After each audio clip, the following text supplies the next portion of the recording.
Hello and welcome to News Across Nigeria. I'm Olumide Macaulay. Coming up on the program, President Muhammadu Buhari meets APC governors in Abuja ahead of the party's national convention.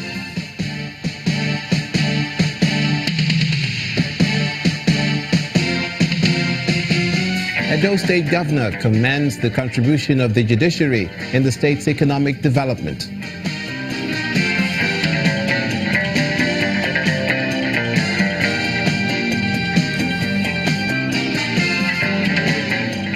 And in the southeast, the NDLEA in Anambra State takes its campaign against drug abuse to secondary schools.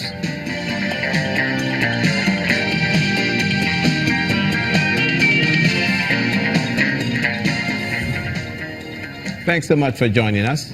The leadership of the All Progressives Congress is insisting that the crisis in the party is not unusual and the issues will be resolved. This is coming from the chairman of the APC Governors Forum and Imo State Governor, Rochas Okorocha, after their meeting with President Muhammadu Buhari last night at the presidential villa. Mr. Okorocha, who spoke with State House correspondents after the meeting, explained that the governors discussed the upcoming APC convention with the president. He says the unity of the party ahead of the 2019 elections formed a major focus of discussions at the meeting, which also had Vice President Yemi Osinbajo in attendance and the governors of Adamawa, Edo, Imo, Kwara, Kebbi, and Kano, as well as those of Katsina, Benue, Ogun, Jigawa, Kogi, and Kaduna states. As usual, this is a tradition that from time to time the progressive governors come around to see Mr. President to review issues as it affects our party, the National Convention, which the chairman has briefed the president, and also we looked at the way forward, because we're getting to the heat of politics. So we just must be prepared for any political issues coming up. But the interesting thing here is that we are more united than ever. So we are ready for election come 2019, and we're sure that people will be proud of the APC's outcome. So we're very fine. Governor Nyesom Wike of Rivers State believes the coming elections in Ekiti and Osun states will be a test case for INEC to show their commitment to credible exercises in the 2019 general elections. The governor pointed this out to the new resident electoral commissioner, Mr. Obu Efanga, when he met with him at the government house in Port Harcourt, the state capital. Governor Wike advised him not to cave in to pressure from politicians in order to avoid violence in the state during the elections. The new resident electoral commissioner also believes that politicians and political parties have a role to play towards credible and peaceful polls. If the contending parties come to you and you say, look, you stand firm, this is what we are supposed to do, or this is what we are going to do according to the rules. There will be no crisis, there will be no violence. They are as a lawyer, they are as a civil society person, have equipped you to say, no pressure will make me do the wrong thing. Your Excellency, credible elections depend on so many factors and critical stakeholders, which INEC is one, but also the political class. And that is why we are reaching out and stating as much as possible the things we are doing ahead of the general elections, and also calling on all stakeholders to also do their part to ensure that the elections are credible and are peaceful. Staying with politics, the People's Democratic Party in Ekiti State is wooing more voters ahead of the governorship elections. The governor of the state, Ayodele Fayose, is seeking the blessing of the Ado-Ekiti monarch for his successor and his running mate.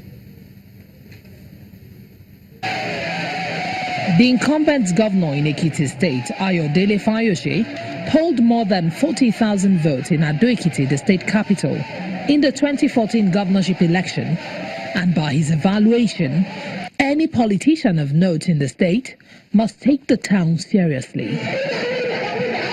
That is why he's here to present the governorship candidate and his running mate, who hails from the state capital, to the monarch, Oba Adeyemo Adejube, who gives his blessings in front of party supporters of the outgoing administration. He's a young man, vibrant, 39-year-old person. Apart from that, he's a Muslim. I don't vote. The other people now are free to pick the candidate of their choice. What they've been able to do, the governor is achievement so far, the deputy governor is achievement so far, the deputy governor running mate, the achievement when he was the council chairman, then the deputy governor too is his own achievement. So they all will be based on the personal merit. The candidate and his running mate are confident that they have put the right foot forward and will march on to victory in the July governorship election. If you want to embark on a journey like this, you need the prayers of elders. So today, I'm happy because myself and my running mate, we got the blessings of the elders today, and we are confident that definitely as we proceed in this journey, we are going to be victorious by God's grace. This is the best thing that can happen to anybody seeking public office in Ekiti State, especially if you are coming from Ekiti. And this is an institution that represents the minds of other people. It's an institution when the word comes forth from here. I mean, you can go to sleep. The monarch believes the performance and antecedents of the outgoing administration will speak for the candidate in the contest, as the PDP seeks to retain the seat of power in Ekiti State.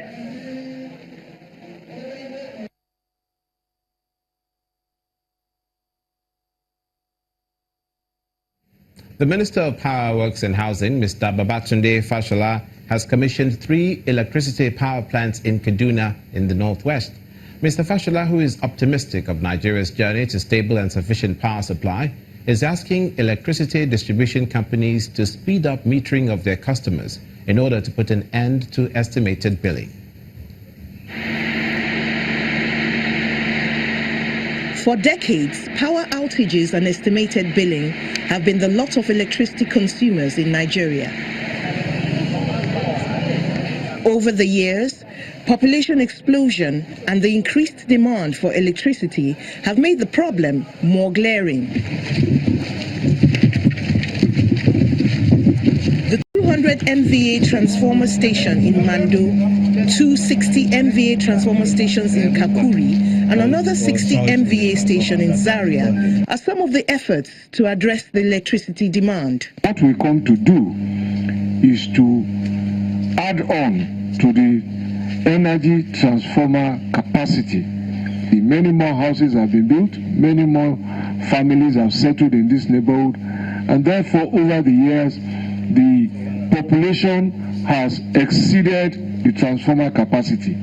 We have significantly increased the capacity of the powerhouse from 150 megawatt to 240 megawatts. The minister was also part of a meeting of players in the power sector in Kaduna. They discussed problems of local transmission, including metering and billing, some of the greatest concerns at the moment.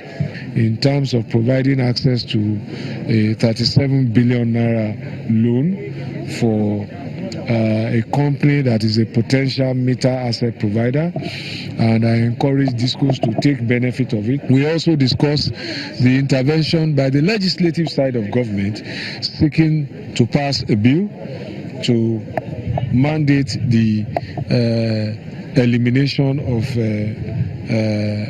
estimated billing and possibly criminalize it. How we can improve in terms of transmission, how we can complete the outstanding projects, and how we can also improve in terms of distribution.